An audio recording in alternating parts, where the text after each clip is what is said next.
Welcome to episode 278 of OTD, your daily dose of soccer history by 17 Laws Guy. It's August 5, 1973, Montevideo, Estadio Centenario, Chile against Peru, World Cup qualifying playoff. Winner goes to an intercontinental playoff against the Soviet Union. Peru score first, Chile equalize before halftime, and then Rogelio Farías scores. Chile 2, Peru 1. Chile survive. But this is not just a football playoff. It is a match played while Chile is moving toward coup d'etat, dictatorship, and one of the strangest World Cup qualifiers ever staged. But how did we get here? Start with Chilean football. The game arrives in Chile through ports, schools, British expatriates, and clubs. Valparaiso matters. So does Santiago. Chile are early inside South American football's institutional story, part of CONMEBOL's founding world, and part of the first World Cup in 1930. For a long time, Chile are competitive, but not dominant. It's not Brazil or Argentina or Uruguay, but serious, proud, and organized. And then comes 1962. Chile hosts the World Cup.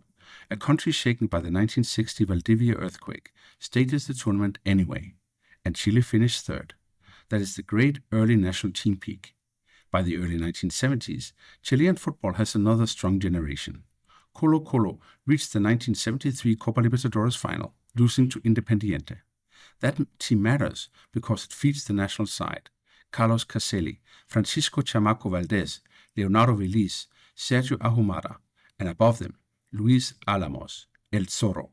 Álamos had built the great Universidad de Chile side, known in the 1960s as the Ballet Azul, the second club to be named such after Millonarios, the previous decade in Colombia. Then he leads Colo-Colo into the Libertadores final. And in 1973, he also takes the Chile national team. So Chile's World Cup campaign is connected to one of the country's great club stories. But it is also connected to politics. Salvador Allende has been president since 1970. Chile is polarized. Economic crisis, strikes, Cold War pressure, left and right pulling against each other. Some players are politically visible. Leonardo Veliz is openly left-wing. Carlos Caselli is associated with the Allende side of Chilean public life. Colo-Colo themselves become entangled in the mood of the country, national pride, popular emotion, and political symbolism all at once. Then the qualifying format. For the 1974 World Cup, West Germany are hosts. The final tournament has only 16 places. UEFA has huge weight. South America has to fight through groups and for one place in intercontinental playoff. Chile are drawn with Peru and Venezuela. Then Venezuela withdraw. So the group becomes brutally simple. Chile and Peru, home and away. April 29, Lima, Peru 2, Chile 0. May 13, Santiago, Chile 2, Peru 0. 2 matches, 2 home wins. Same score, same points, same goal difference. So they need a playoff on neutral ground. Montevideo, August 5. And between the Santiago match and the playoff, Chile nearly breaks. June 29, 1973, the Tanquetazo, a failed tank-led coup attempt against Allende. It fails, but it is a warning. The state is cracking. The military question is no longer theoretical, and Chile's footballers are preparing for Peru while their country is preparing for something much darker. Now the match, on this day in 1973, Estadio Centenario, nearly 58,000 people. The referee is Gregorio da Rosa of Uruguay. Peru are not a soft opponent. Héctor Chumpitas, Ramon Mifflin, Hugo Sutil, Osvaldo Ramirez, Juan Carlos Oblitas on the bench. This is a serious Peruvian generation, only 3 years removed from the 1970 World Cup quarterfinals. Chile have Juan Olivares in goal, Alberto Quintano, Juan Rodriguez, Carlos Reynoso, Carlos Caselli, Chamaco Valdés, Sergio Ahumada, Julio Crisoto, and Patricio Yanez, Pachuco, and Álamos on the bench. 42nd minute, Héctor Bailetti scores for Peru. Chile are behind. If it stays there, Chile are out. But right before halftime, Chamaco Valdés equalizes, 1-1, and that goal changes the dressing room. At halftime, Álamos sends on Rogelio Farías for Ahumada. At 57th minute, Farías scores. Chile 2, Peru 1. Now Peru chase, but Chile hold. And final whistle, Chile win the playoff. They have eliminated Peru and they have reached the intercontinental playoff. And they already know the opponent, the Soviet Union. But so what?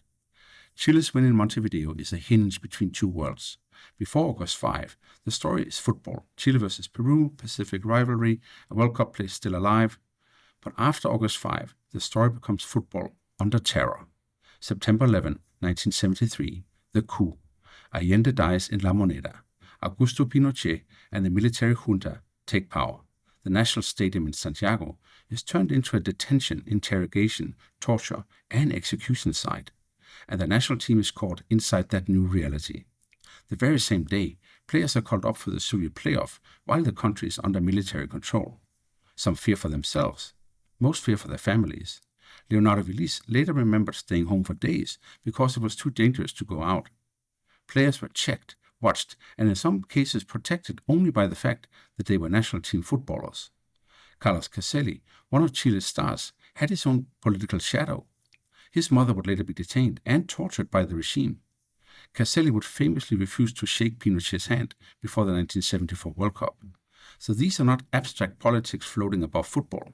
They are inside the players' homes. The Soviet playoff becomes impossible to separate from the coup. The first leg in Moscow on September 26, just 2 weeks after the coup. Lenin Stadium, no normal football atmosphere, no real press life, a hostile reception. Chile defend. Elias Figueroa returns to the national team and becomes essential. Chile draw 0-0, a brilliant result on the pitch. But back home, the second leg is scheduled for the Estadio Nacional, the same stadium the regime has been using as a detention center. The Soviet Union refuses to play there. FIFA sends inspectors. The Chilean authorities show them what they want to see. The Soviets demand a neutral venue. FIFA says no. And on November 21st, Chile kick off without opponents. We'll do that story properly in 4 months, because it deserves its own episode. But the image is unforgettable. 11 Chileans, no Soviet team, a few passes. Chamaco Valdés rolls the ball into an empty net. The referee abandons the match, and FIFA awards Chile a 2-0 win. Chile qualify for the 1974 World Cup, and it is one of the most absurd and morally disturbing scenes in World Cup history.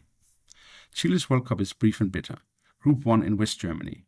Against the hosts, East Germany, Australia, and Chile open against the hosts and lose 1-0. Carlos Caselli becomes the first player ever shown a red card in a World Cup finals match. Then Chile draw 1-1 with East Germany. Sergio Ahumada scores. Then 0-0 against Australia. 2 points, 1 goal, eliminated. So the football return is small. After everything, Peru, the coup, Moscow, the ghost match, Chile go home after the first round. The dictatorship changes the football ecosystem, not always in simple ways. Football continues, the league continues, players still play, clubs still matter, but fear changes everything. Who can speak? Who can travel? Who is watched? Who is protected by fame? And who is endangered by politics? The Colo-Colo generation that had reached the Libertadores final is scattered by transfers, pressure, age, and history. Caselli goes to Spain. Figueroa remains one of the great South American defenders. Veliz carries the memory of a footballer whose political identity could have cost him his life. And the national stadium becomes a place with two memories that can never be cleanly separated: goals and torture, crowds and prisoners, football and state violence. Chile eventually produces new football peaks: the 1982 World Cup, the Zamorano Salas generation in 1998, Bielsa and Sampaoli, the Copa America winners in 2015 and 16. But 1973 remains different, not because it was Chile's greatest football team. It wasn't. But because it showed how quickly a national team can become a political object, a flag used by a regime, a shelter for some players, a trap for others, and a story where qualification and fear happen at the same time. Before we go, 3 things to take away from August 5, 1973. First, Chile's 2-1 win over Peru was a true World Cup hinge. It eliminated a strong Peru side and sent Chile into the playoff against the Soviet Union. Second, the match happened inside a collapsing national movement.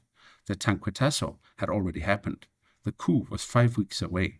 Chilean football could not escape Chilean history. And third, the road from Montevideo led to one of football's darkest absurdities: a World Cup qualifier at a stadium recently used to detain and torture political prisoners, and a goal scored into an empty net.